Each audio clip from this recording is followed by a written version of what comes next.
ಕನ್ನಡದ ಕುಲಕೋಟಿಗೆ ಕೋಟಿ ನಮಸ್ಕಾರ. ಸ್ವಾಗತ ತಮಗೆಲ್ಲ ಭಗವಾನ್ ಮಹಾವೀರ ಜನ್ಮ ಕಲ್ಯಾಣೋತ್ಸವದ ವೀಕ್ಷಕ ವಿವರಣೆಗೆಲ್ಲ ತಮಗೆಲ್ಲ ಸ್ವಾಗತ ಸುಸ್ವಾಗತ. ಸುಮಾರು ಇಂದಿಗೆ 2623 ವರ್ಷಗಳನ್ನು ಗತಿಸಿ ಹೋದಂಥ ಭಗವಾನ್ ಮಹಾವೀರ ತೀರ್ಥಂಕರು ಕೊನೆಯ ತೀರ್ಥಂಕರ ಜನ್ಮ ಕಲ್ಯಾಣೋತ್ಸವ. ಕೆಲವು ಜನಕ್ಕೆ ಮಹಾವೀರ ಜಯಂತಿ, ಬಸವ ಜಯಂತಿ, ಹನುಮ ಜಯಂತಿ ಅಂತ ಕರೀತಾರೆ. ಆದರೆ ಪರಿಪೂರ್ಣವಾಗಿ ಜಯಂತಿ ಅಂದರೆ ಸ್ವಲ್ಪ ಜನಕ್ಕೆ ತಪ್ಪು ಕಲ್ಪನೆ ಆಗಿದೆ. ಜಯಂತಿ ಅಂದರೆ ಅವರು ಸಮಾಧಿ ಹೊಂದಿದ್ದ ಅಥವಾ ತೀರಿಕೊಂಡಿದ್ದ ಅಂತೇಳಿ ಸಣ್ಣ ಮಕ್ಕಳಿಗೆಲ್ಲ ಭಾಸವಾಗುತ್ತೆ.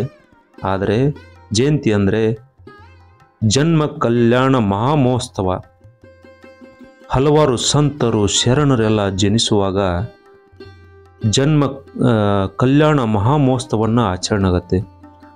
ಅಂದಿನ ಕಾಲದಲ್ಲಿ ಯಾವ ಥರ ವೈಭವ ಇತ್ತು ಅನ್ನಲಿಕ್ಕೆ ಇವತ್ತು ನಿಮಗೆ ಭಗವಾನ್ ಕೊನೆಯ ತೀರ್ಥಂಕರ ಭಗವಾನ್ ಮಹಾವೀರರ ಜನ್ಮ ಕಲ್ಯಾಣೋತ್ಸವ ನಿಡೋನಿ ಗ್ರಾಮದಲ್ಲಿ ಬಹಳ ಅದ್ಧೂರಿಯಾಗಿ ನಡೀತಾ ಇತ್ತು.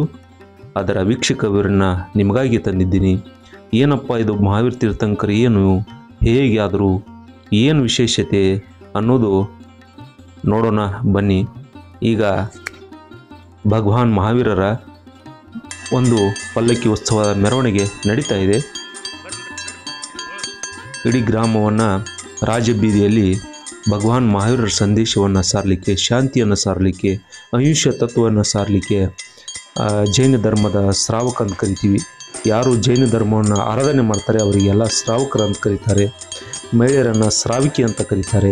ಹೀಗೆ ಉತ್ಸವ ಆರಂಭ ಆಗ್ತಾ ಇದೆ. ಬನ್ನಿ ನೋಡೋಣ. ಒಟ್ಟು 24 ತೀರ್ಥಂಕರರ 5 ಪಂಚ ಕಲ್ಯಾಣ ಆಗತ್ತೆ. ಒಂದು ಗರ್ಭ ಕಲ್ಯಾಣ, ಇನ್ನೊಂದು ಜನ್ಮ ಕಲ್ಯಾಣ, ಮೂರನೇದು ತಪ ಕಲ್ಯಾಣ ಅಥವಾ ದೀಕ್ಷಾ ಕಲ್ಯಾಣ, ನಾಲ್ಕನೇದು ಕೇವಲ ಜ್ಞಾನ ಕಲ್ಯಾಣ ಆಗತ್ತೆ, ನಂತರ ಮೋಕ್ಷ ಕಲ್ಯಾಣ ಆಗತ್ತೆ. ಹೀಗೆ 5 ಕಲ್ಯಾಣಕಗಳು ಪ್ರತಿ ತೀರ್ಥಂಕರಗಳಿಗೆ ಆಗತ್ತೆ. ಗರ್ಭ ಕಲ್ಯಾಣ ಆಗುವ ಮುಂಚೆ 6 ತಿಂಗಳ ಮುಂಚೆ, 9 ತಿಂಗಳ ಮುಂಚೆ ರತ್ನವೃಷ್ಟಿ ಆಗತ್ತೆ, ಮಳೆ ಸುರಿಯುತ್ತೆ. ಯಾಕೆ ಸುರಿಯುತ್ತೆ ಅಂದರೆ ಇಡೀ ರಾಜ್ಯ ಸುಭಿಕ್ಷವಾಗಿರಲಿ, ಶಾಂತತೆ ಇರಲಿ, ಬಡತನ, ಅಳು, ಆಕ್ರಂದನ ಎಲ್ಲವೂ ನಿಂತ್ಕೊಂಡು ಬಿಡಲಿ, ಎಲ್ಲವೂ ಸಮೃದ್ಧಿಯಾಗಿ ಇರಬೇಕು. ಒಬ್ಬ ಯಾವುದೇ ಮಹಾನ್ ವ್ಯಕ್ತಿ ಸಂತ ಹುಟ್ಟಬೇಕಾ ಆ ಸಮಯದಲ್ಲಿ, ಭಗವಂತರು ಹುಟ್ಟುವ ಸಮಯದಲ್ಲಿ ಆ ಕ್ಷೇತ್ರದಲ್ಲಿ ಎಲ್ಲ ರತ್ನಗಳ, ಮುತ್ತು ರತ್ನಗಳ ಮಳೆಯಾಗತ್ತೆ. ಆಕಾಶದಲ್ಲೆಲ್ಲ 1.5 ಕೋಟಿ ವಾದ್ಯಗಳೆಲ್ಲ ಮುಳುಗುತ್ತೆ. ಆ ಕ್ಷಣ ಎಲ್ಲ ಒಂದು ಕ್ಷಣ ನರಕದಲ್ಲಿ ಕೂಡ ಶಾಂತತೆಯನ್ನು ಹೊಂದುತ್ತೆ. ಹೀಗಾಗಿ ಪ್ರತಿ ತೀರ್ಥಂಕರದು 5 ಕಲ್ಯಾಣ ಆಗತ್ತೆ. ಅಂಥ ಕಲ್ಯಾಣದಲ್ಲಿ ಗರ್ಭ ಕಲ್ಯಾಣ ಒಂದು. ತೀರ್ಥಂಕರು ಜನ್ಮ ಆಗುವ 6 ತಿಂಗಳು ಮೊದಲು ಸ್ವರ್ಗದಲ್ಲಿರುವಂಥ ಇಂದ್ರನ ಆಜ್ಞೆಯ ಮೇಲೆಗೆ ಕುಬೇರನು ಈ ಭೂಮಿಗೆ ಬರ್ತಾನೆ. ಆ ನಗರನ್ನೆಲ್ಲ ರಚನೆ ಮಾಡ್ತಾನೆ.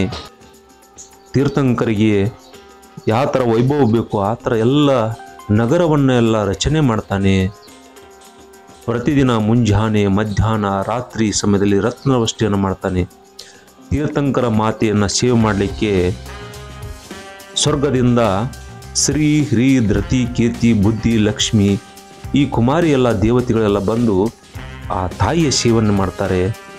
ಅಂಥ ಸೌಭಾಗ್ಯ, ಆ ನೋಡುವುದೇ ಕಣ್ತುಂಬುವಂಥ ಒಂದು ಸನ್ನಿವೇಶವನ್ನು ಪಂಚಕಲ್ಯಾಣ ಮಹಾಮಹೋತ್ಸವಗಳಲ್ಲಿ ನೋಡಲಿಕ್ಕೆ ನಮಗೆ ಸಿಗತ್ತೆ.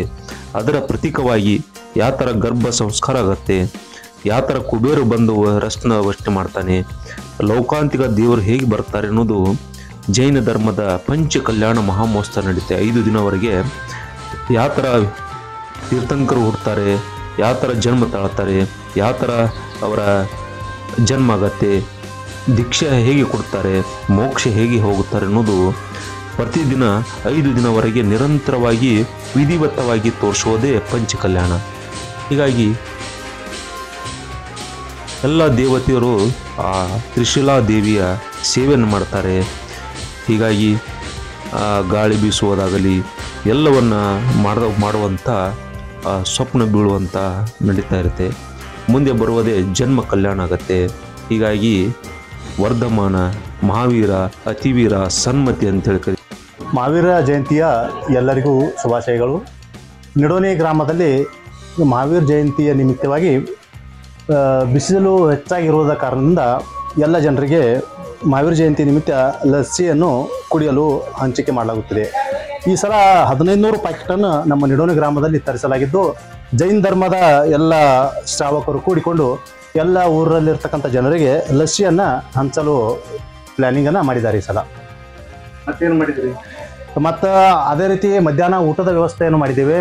ಮತ್ತು ಊರಲ್ಲಿ ಮಹಾವೀರನ ಪಲ್ಲಕ್ಕಿ ಉತ್ಸವವನ್ನು ಹಮ್ಮಿಕೊಂಡಿದ್ದೇವೆ. ಆ ಪಲ್ಲಕ್ಕಿ ಉತ್ಸವ ಆದ ಮೇಲೆ ಎಲ್ಲರಿಗೂ ಊಟದ ವ್ಯವಸ್ಥೆಯನ್ನು ಮಾಡಲಾಗಿದೆ. ತಂಪಾದ ಪಾನೀಯ 1500 ಪ್ಯಾಕೆಟ್ ತಂದಿರಿ.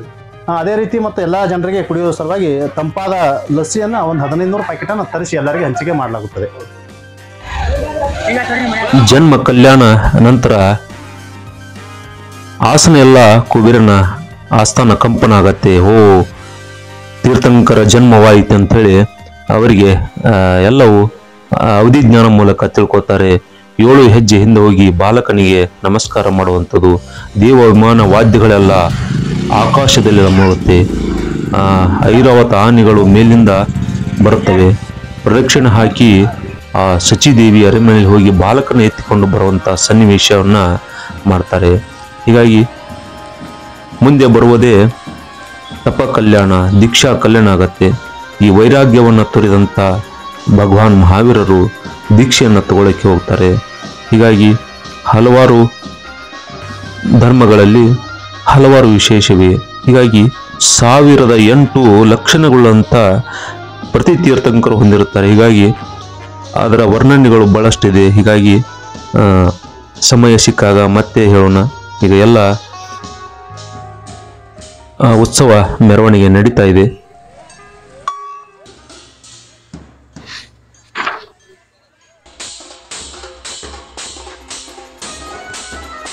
ಭಗವಾನ್ ಮಹಾವೀರರು ಕೊಟ್ಟಂತ ಸಂದೇಶ ಅಹಿಂಸೆ ತತ್ವವನ್ನು ಕೊಟ್ಟರು.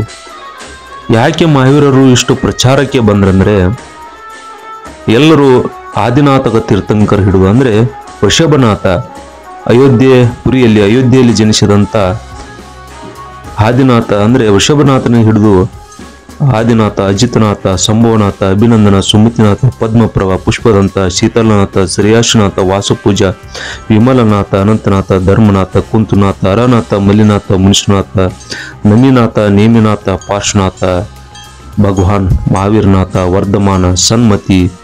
ಹೀಗಾಗಿ 5 ಹೆಸರುಗಳಿಂದ ಕರೆಯುವಂಥ ಭಗವಾನ್ ಮಹಾವೀರರ ಇವತ್ತು 2623ನೇ ವರ್ಷದ ಜನ್ಮ ಕಲ್ಯಾಣ ಮಹಾಮಹೋತ್ಸವ ಕಾರ್ಯಕ್ರಮದಲ್ಲಿ ಗ್ರಾಮದ ಎಲ್ಲ ಶ್ರಾವಕರೆಲ್ಲ ಕೂಡಿಕೊಂಡು ಬಹಳ ಅದ್ಧೂರಿಯಾಗಿ ಮಾಡ್ತಾ ಇದ್ದಾರೆ.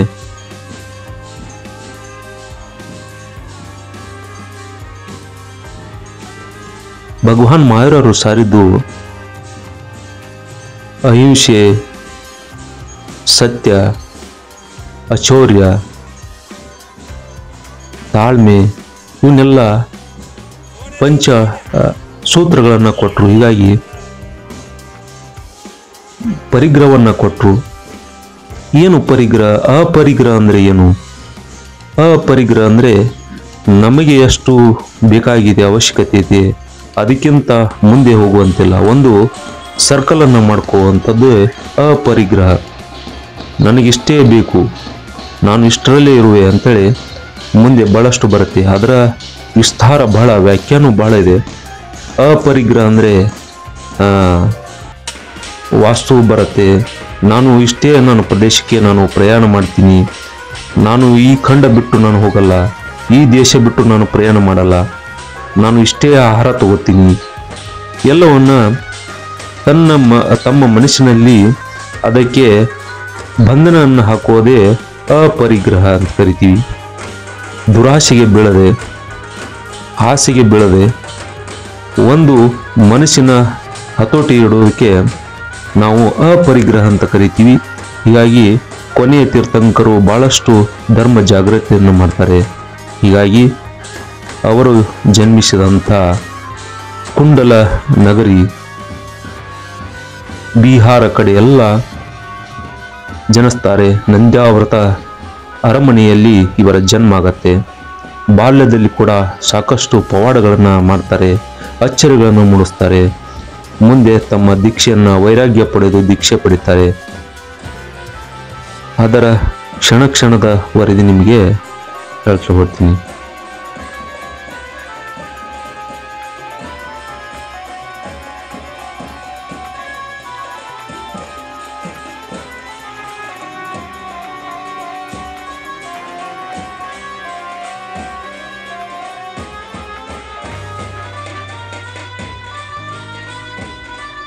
ಭಗವಾನ್ ಮಹಾವೀರರು ಕೊಟ್ಟಂಥದ್ದು 5 ವ್ರತಗಳನ್ನು ಕೊಡ್ತಾರೆ.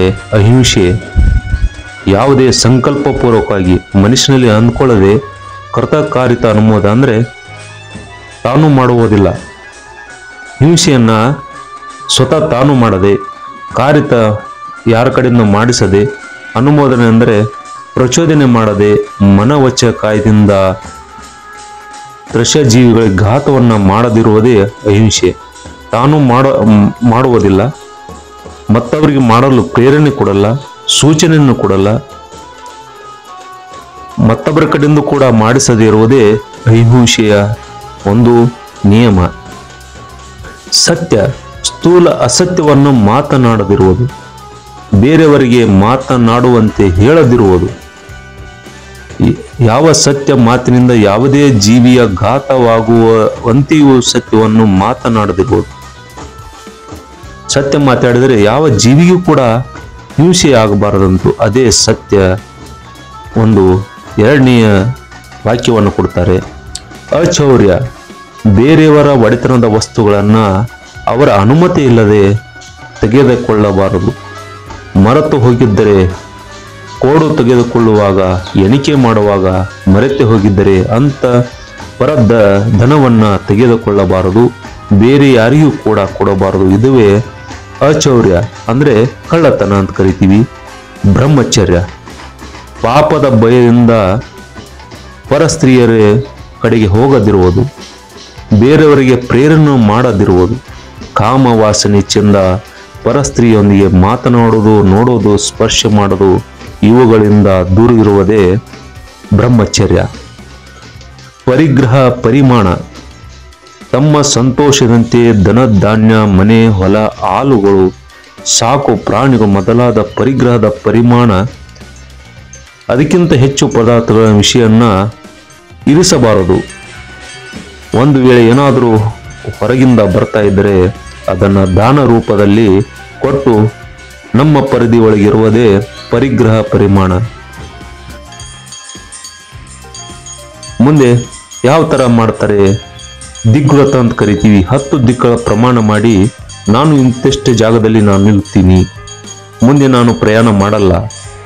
ದೇಶವ್ರತ ಅಂದರೆ ಇಂತಿಷ್ಟು ದೇಶಗಳ ಪ್ರಮಾಣವನ್ನು ನಾನು ನೋಡ್ತೀನಿ. ಅನರ್ಥ ದಂಡವತ ಅಂದರೆ ನಿರರ್ಥಕವಾಗಿ ಯಾವುದೇ ಕಾರಣವಿಲ್ಲದೆ ಮನವಚ್ಚಕಾಯಿಂದ ಸಂಭವಿಸುವ ದೋಷಗಳನ್ನು ತ್ಯಜಿಸಿ ಬಿಡುವುದಕ್ಕೆ ಅನರ್ಥ ದಂಡವರ್ತ ಅಂತ ಕರೀತಾರೆ. ಭೋಗೋಪಯೋಗಗಳ ಪರಿಮಾಣ, ನಾವು ಬಳಸುವಂಥ ಪರಿಕರಗಳ ಉಪಯೋಗ ಸೀಮಿತ ಮಾಡೋದು. ಸಾಮೂಹಿಕ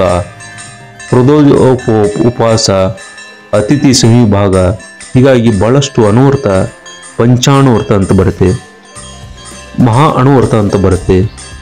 ಹೀಗಾಗಿ ಅಣುವರ್ತ ಅಂದರೆ ಜೈನ ಧರ್ಮದ ಆಚರಣೆ ಮಾಡೋರೆಲ್ಲ ಅಣುವರ್ತವನ್ನು ಮಾಡ್ತಾರೆ. ಮಹಾ ಅಣುವರ್ತ ಅಂದರೆ ಜೀವನ ಪೂರ್ತಿ ತಾವು ಪಾಲಿಸುವಂಥ ನಿಯಮವನ್ನು ಸಮಾಧಿ ಆಗುವವರಿಗೆ ಮಾಡ್ತಾರೆ. ಹೀಗಾಗಿ ಮಹಾ ಅಣುವರ್ತ ಅಂತ ಕರೀತಾರೆ. ಸೂಕ್ಷ್ಮ ನಿಯಮಗಳನ್ನು ಹಿಡ್ಕೊಂಡು ತಮ್ಮ ಮೋಕ್ಷ ಕಲ್ಯಾಣವನ್ನು ಮಾಡುವಂಥ ತೀರ್ಥಂಕರ ಇವತ್ತು ಜನ್ಮ ಮಹಾ ಕಲ್ಯಾಣ ಮಹಾಮಹೋತ್ಸವ ನಡೀತಾ ಇದೆ.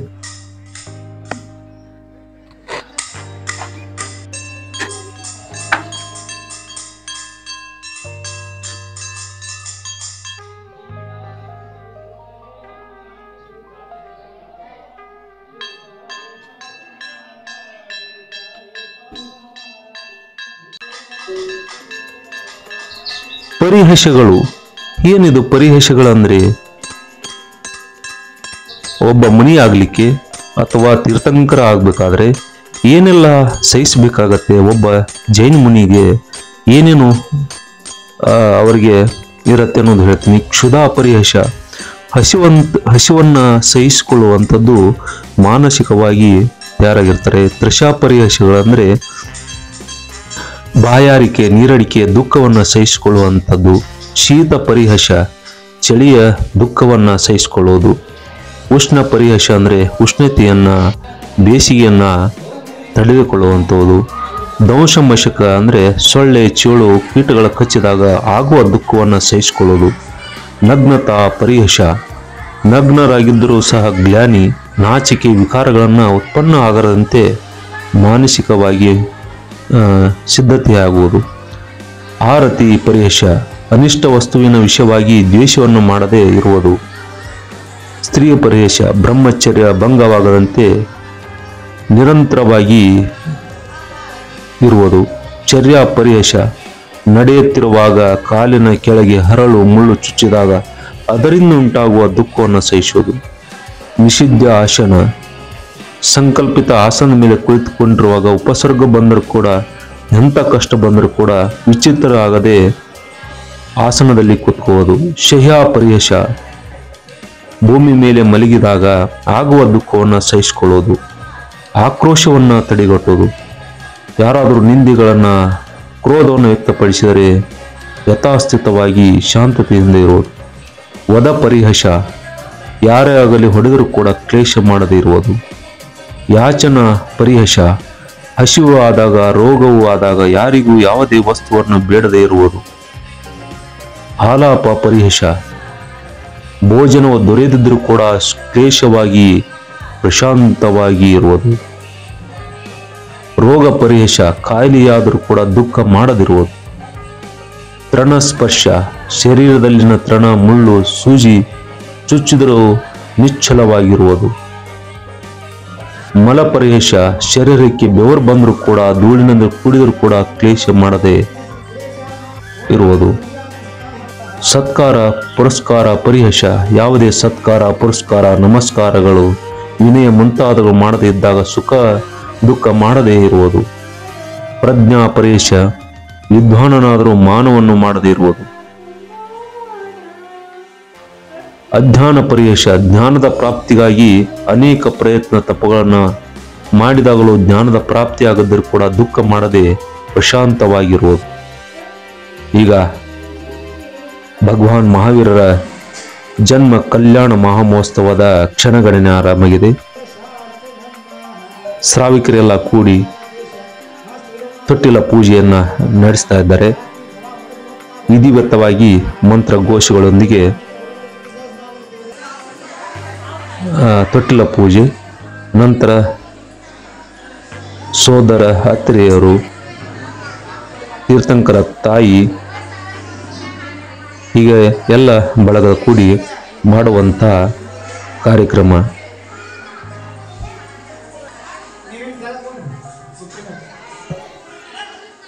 ಯಾವ ಥರ ಕುಂಡಲಪುರದಲ್ಲಿ ವೈಭವ ಆಗಿತ್ತು ಅದೇ ಥರ ಕಣ್ಣಿಗೆ ಕಟ್ಟುವಂತೆ ಮಾಡುವುದೇ. ಯಾವ ಥರ ತೀರ್ಥಂಕರು ಭಗವಂತರು ಹುಡ್ತಾರೆ, ಯಾವ ಥರ ಮಾಡಿದರು ಅನ್ನೋದು ತೋರಿಸ್ಲಿಕ್ಕೆ ಇವೆಲ್ಲ ಹಬ್ಬ ಹರಿದಿನಗಳೆಲ್ಲ ಬರುತ್ತೆ. ಆಯಾ ಧರ್ಮದ ಪ್ರಕಾರ ಅವರವರು ಆಚರಣೆ ಮಾಡ್ತಾರೆ. ಆಚರಣೆಯಲ್ಲಿ ವಿಭಿನ್ನ ಆದರೂ ಕೂಡ ತತ್ವ ಸಿದ್ಧಾಂತಗಳು ಎಲ್ಲವೂ ಒಂದೇ, ಮೋಕ್ಷ ಮಾರ್ಗದತ್ತ ಹೋಗುವುದು ಒಂದೇ. ಹೀಗಾಗಿ ತೀರ್ಥಂಕರ ಜನ್ಮ ಆದಂಥದ್ದು ಆಚರಣೆ ಮಾಡ್ತಾ ಇದ್ದಾರೆ, ನಾಮಕರಣ ಮಾಡ್ತಾ ಇದ್ದಾರೆ. ಹೀಗಾಗಿ ಮಗುವಿಗೆ ಮಾಡುವಂಥ ಷೋಡಶ ಕಾರಣಗಳು, ಅದಕ್ಕೆ ಕಾಡಿಗೆ ಇನ್ನೂ ಶೃಂಗಾರ ಮಾಡಿ ನಾಮಕರಣ ಮಾಡುವಂಥ ಈ ಕಾರ್ಯಕ್ರಮ ಈಗ ನಡೀತಾ ಇದೆ.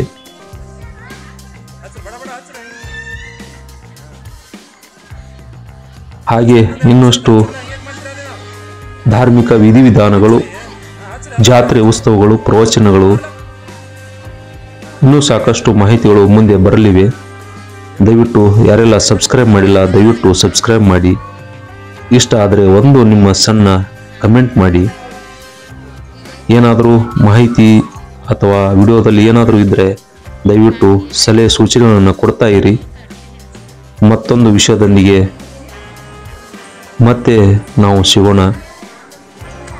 ನಿಮಗೇನಾದರೂ ಯೂಟ್ಯೂಬ್ ಬಗ್ಗೆ ಮಾಹಿತಿ ಬೇಕಾದ್ರೆ ಕೆಲವೊಂದಿಷ್ಟು ನನ್ನ ಚಾನಲ್ನಲ್ಲಿ ವಿಡಿಯೋಗಳಿವೆ, ನೋಡಿ. ನೀವು ಕೂಡ ಯಶಸ್ವಿ ಒಬ್ಬ ಯೂಟ್ಯೂಬರ್ ಆಗಲಿಕ್ಕೆ ಏನೇನು ಬೇಕು ಅನ್ನೋದು ಎಲ್ಲ ಹೇಳಿದ್ದೀನಿ. ಭಗವಾನ್, ವರ್ಧಮಾನ, ಸನ್ಮತಿ ಅವರ ಒಂದಿಷ್ಟು ಜನ್ಮ ಕಲ್ಯಾಣೋತ್ಸವದ ನಾಮಕರಣದ ಕಾರ್ಯಕ್ರಮದ ಕೊನೆಯ ಘಟ್ಟಕ್ಕೆ ಬಂದಿದ್ದೀವಿ. ಹೀಗಾಗಿ ಈಗ ನಾಮಕರಣ ಮಾಡುವಂಥದ್ದು ನಡೀತಾ ಇದೆ. ಶೃಂಗಾರ ಮಾಡ್ತಾ ಇದ್ದಾರೆ ಭಗವಾನ್ ಮಹಾವೀರವರಿಗೆ. ಹೀಗಾಗಿ ಜನ್ಮ ಕಲ್ಯಾಣ ಮಹಾಮಹೋತ್ಸವ ಅಂತ ನಾವು ಕರಿತೀವಿ. ಮುಂದೆ ಸಮಯ ಸಿಕ್ಕಾಗ ಪಂಚ ಕಲ್ಯಾಣ ಹೇಗೆ ಮಾಡ್ತಾರೆ ಅನ್ನೋದು ಪರಿಪೂರ್ಣವಾಗಿ 5 ದಿನ ನಡೆಯುವಂಥ ಗರ್ಭ ಜನ್ಮ ಕಲ್ಯಾಣ 5 ಕಲ್ಯಾಣಕಗಳನ್ನು, ತಪ ಕಲ್ಯಾಣ, ಮೋಕ್ಷ ಕಲ್ಯಾಣ ಹೇಗಾಗತ್ತೆ, ದೀಕ್ಷಾ ಕಲ್ಯಾಣ ಹೇಗೆ ಮಾಡ್ತಾರೆ, ಯಾರೆಲ್ಲ ಬರ್ತಾರೆ, ರಾಜ ವೈಭವ ಹೇಗಿರುತ್ತೆ, ಕುಬೇರ ಅಂದರೆ ಯಾರು, ಸೌಧರ್ಮ ಇಂದ್ರ ಅಂದರೆ ಏನು, ಎಲ್ಲವನ್ನ ಪಂಚ ಕಲ್ಯಾಣ ಮೂಲಕ ನಿಮಗೆಲ್ಲ ತೋರಿಸ್ತೀನಿ ಅಂದಾಗ ಗೊತ್ತಾಗತ್ತೆ. ಹೀಗಾಗಿ ಯಾವ ಥರ ಅಂದಿನ ಕಾಲದಲ್ಲಿ ವೈಭವಪೂರಿತವಾಗಿ ತೀರ್ಥಂಕರು ಜನ್ಮ ಆಗ್ತಾ ಇದ್ರು, ಯಾವ ಥರ ಮಾಡ್ತಾ ಇದ್ರು ಅನ್ನೋದು ರಾಜ್ಯ ವೈಭವ ಮೂಲಕ ನಿಮಗೆಲ್ಲ ತೋರಿಸ್ತೀನಿ. ಕಪ್ಪು ಕಾಣಿಕೆ ಹೇಗೆ ಸಲ್ಲಿಸ್ತಾ ಇದ್ರು, ಏನು ಮಾಡ್ತಾರೆ ಅನ್ನೋದು ಮುಂದಿನ ಸಮಯ ಸಿಕ್ಕಾಗ ಪಂಚ ಕಲ್ಯಾಣ ಮಹಾಮಹೋತ್ಸವದ ವೀಕ್ಷಕ ವಿವರಣೆಗೆ ಬರ್ತೀನಿ. ಆವಾಗ ನಿಮಗೆ ಗೊತ್ತಾಗತ್ತೆ ತೀರ್ಥಂಕರು ಬಾಲ್ಯಾವಸ್ಥೆ ಹೇಗಿತ್ತು, ಹೇಗೆ ಜನ್ಮ ತಾಳ್ತಾರೆ, ತಾಯಿಗೆ ಹೇಗೆ ಕನಸು ಸ್ವಪ್ನಗಳು ಬೀಳ್ತವೆ, ಏನೇನು ಮಾಡ್ತಾರೆ, ರಾಜ್ಯ ವೈಭವ ಹೇಗಿರುತ್ತೆ, ಹೇಗೆ ವೈರಾಗ್ಯ ಆಗತ್ತೆ, ಎಲ್ಲವನ್ನ ಕ್ಷಣ ಕ್ಷಣಕ್ಕೂ ನಿಮಗೆಲ್ಲ ಪಂಚ ಕಲ್ಯಾಣದ ಯಾವುದಾದ್ರೂ ಒಂದು ಕಾರ್ಯಕ್ರಮ ಇದ್ದಾಗ ಖಂಡಿತವಾಗಿ ನಿಮಗೆ ತೆಗೆದುಕೊಂಡು ಬರ್ತೀನಿ. ದೃಶ್ಯ ಮಾಧ್ಯಮದೊಂದಿಗೆ ಬರ್ತಾ ಇದ್ದೀನಿ.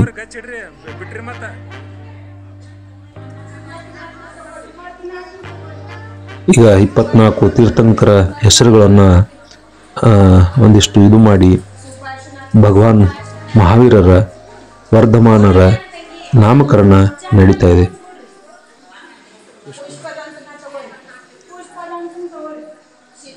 ಇವತ್ತು ಕೂಡ ರಾಮ ಭಕ್ತ ಹನುಮನ ಜನ್ಮ ಕಲ್ಯಾಣೋತ್ಸವವಿದೆ. ಅಂದಿನ ಕಾಲದಲ್ಲಿ ಯಾವ ಥರ ವೈಭವ ಇತ್ತು ಅನ್ನೋದು ನಮಗೆ ನೋಡಲಿಕ್ಕೆ ಸಿಗ್ತಾ ಇಲ್ಲ. ಅಂಥ ಕ್ಷಣಗಳನ್ನು ಕೆಲವೊಂದಿಷ್ಟು ಕಾರ್ಯಕ್ರಮ ಮೂಲಕ ತೋರಿಸಿದಾಗ ಮಾತ್ರ ನಮಗೆ ಗೊತ್ತಾಗತ್ತೆ. ಹೀಗಾಗಿ ಅಂಥ ಸಂದರ್ಭ ಬಂದಾಗ ಆಂಜನೇಯನ ಜನ್ಮ ಕಲ್ಯಾಣೋತ್ಸವವನ್ನು ಮತ್ತೆ ಸಮಯ ಇದ್ದಾಗ ತೋರಿಸ್ತೀನಿ. ಯಾವ ಥರ ಆಚರಣೆ ಮಾಡ್ತಾರೆ, ಹಲವಾರು ಕಡೆ ಹೋಗಬೇಕಾಗತ್ತೆ. ಎಲ್ಲಿ ಅದ್ಭುತವಾಗಿ ಆಚರಣೆ ಮಾಡ್ತಾರೆ ಅಂಥ ಸ್ಥಳಗಳಿಗೆ ಆಹ್ವಾನ ಬಂದಾಗ ಖಂಡಿತವಾಗಿ ನಿಮಗೆ ತೋರಿಸ್ತೀನಿ. ಮತ್ತೊಂದು ವಿಷಯದೊಂದಿಗೆ ಮತ್ತೆ ಬರ್ತೀನಿ. ಯಾರೆಲ್ಲ ಸಬ್ಸ್ಕ್ರೈಬ್ ಮಾಡಿಲ್ಲ ದಯವಿಟ್ಟು ಸಬ್ಸ್ಕ್ರೈಬ್ ಮಾಡಿ, ಒಂದು ಶೇರ್ ಮಾಡಿ, ಒಂದು ನಿಮ್ಮ ಸುಂದರ ಕಮೆಂಟು ನಮಗೆಲ್ಲ ಮಾಡಿದಂಥ ವಿಡಿಯೋಕ್ಕೆ ಪ್ರೋತ್ಸಾಹ ಸಿಗತ್ತೆ, ಉತ್ಸಾಹ ಬರುತ್ತೆ.